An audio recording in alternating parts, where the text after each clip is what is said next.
Hello friends.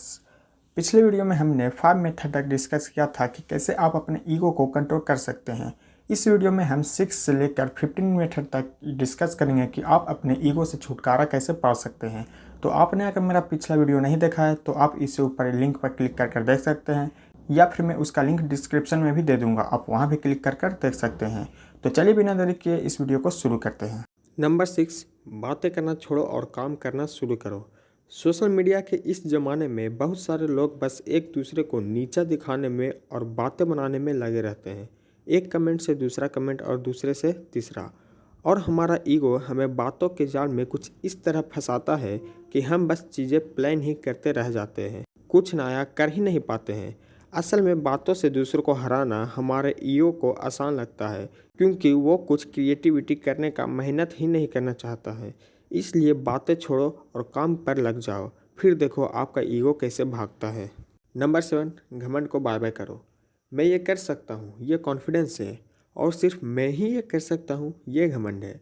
जब आप शुरुआती सक्सेस में ही घमंड महसूस करने लग जाते हो तो आगे का रास्ता आपके लिए मुश्किल हो जाता है और कामयाबी का सफ़र वहीं रुक जाता है। इसलिए खुद को ये बार बार याद दिलाना जरूरी है कि अभी जो किया है वो तो बस शुरुआत है, अभी करने के लिए बहुत कुछ बाकी है।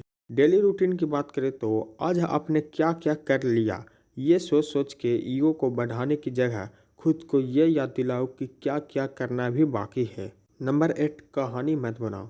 जब हमें सक्सेस मिलने लगती है तो हमारा ईगो हमसे कहने लगता है कि बस अब आगे का रास्ता बहुत आसान है, अब तो बस जीत पक्की है।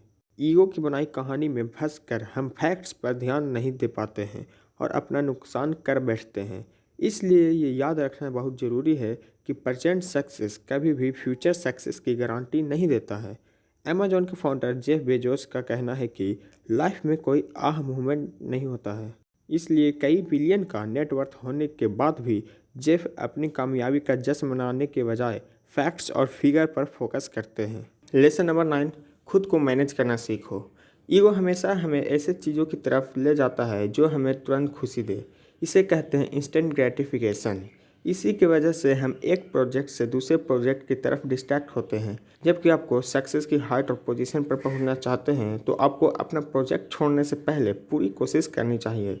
जैसे इतने फेलियर के बाद भी इलोन मस्क ने स्पेस एक्स को लेकर कभी हार नहीं मानी, और उसका नतीजा आज हम देख सकते हैं। नंबर 10, जो आपके लिए मायने रखता है उस पर ध्यान दो।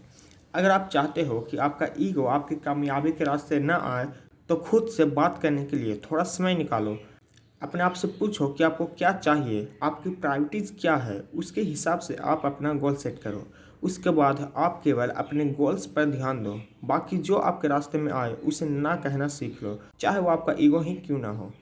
11 है, तालियों और क्रेडिट के लिए काम नहीं करो।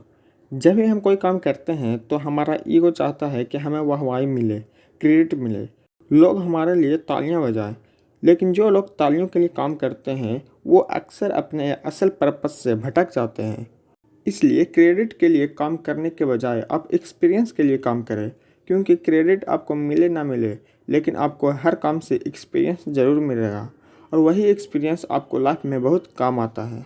12 है, नेचर के साथ टाइम स्पेंड करो। जब भी हम नेचर के गोद में जाते हैं तो हमें एहसास होता है कि हम इस क्रिएशन का छोटा सा हिस्सा हैं। इस यूनिवर्स के आगे हम कुछ भी नहीं हैं, और ये फीलिंग ईगो को ख़त्म कर देती है। इसलिए जब आपका ईगो आपको परेशान करने लगे तो नेचर के आगे सरेंडर करना सबसे बेहतर है। एक वीडियो में मैंने देखा था स्टार साइज का कंपैरिजन।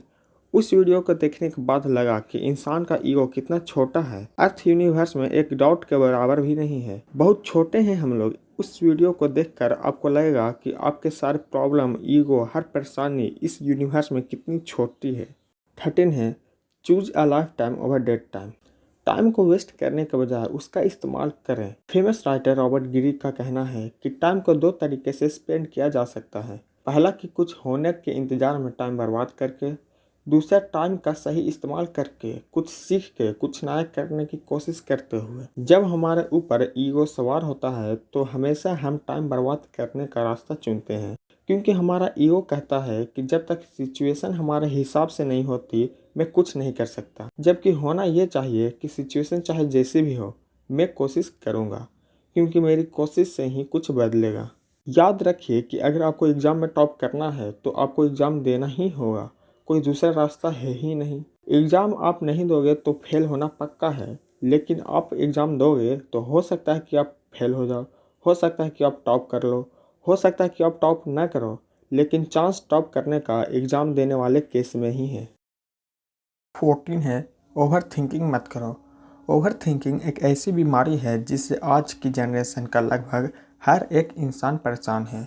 हर छोटी बड़ी बात किसी साउंड ट्रैक की तरह हमारे दिमाग में चलती रहती है, जिसके कारण हम किसी को अच्छा समझ लेते हैं तो किसी को बुरा, तो कोई हमारे लिए स्पेशल हो जाता है तो कोई दुश्मन, जबकि असल दुनिया में इन बातों का कोई लेना देना नहीं होता है। जब भी आपके दिमाग में आपको ऐसी साउंड ट्रैक सुनाई दे तो आप उसे याद दिलाओ कि आपको रियल फैक्ट पर जीना है, अपने इमेजिनेशन में नहीं। ऐसा करना आपके लिए शुरू में थोड़ा मुश्किल हो सकता है, पर यह आपकी लाइफ को काफ़ी आसान बना देता है। 15 है, हर चीज़ को कंट्रोल करने की चाह मत रखो। ज़्यादातर लोग सक्सेस मिलते ही ये समझने लगते हैं कि अब सब कुछ उनके कंट्रोल में है और हर छोटी बड़ी बात उनके हिसाब से होनी चाहिए, भले ही उसका कोई नतीजा हो या ना हो। आपका ईगो याद दिलाता रहेगा कि आप बॉस हो, सब आपके कंट्रोल में होना चाहिए।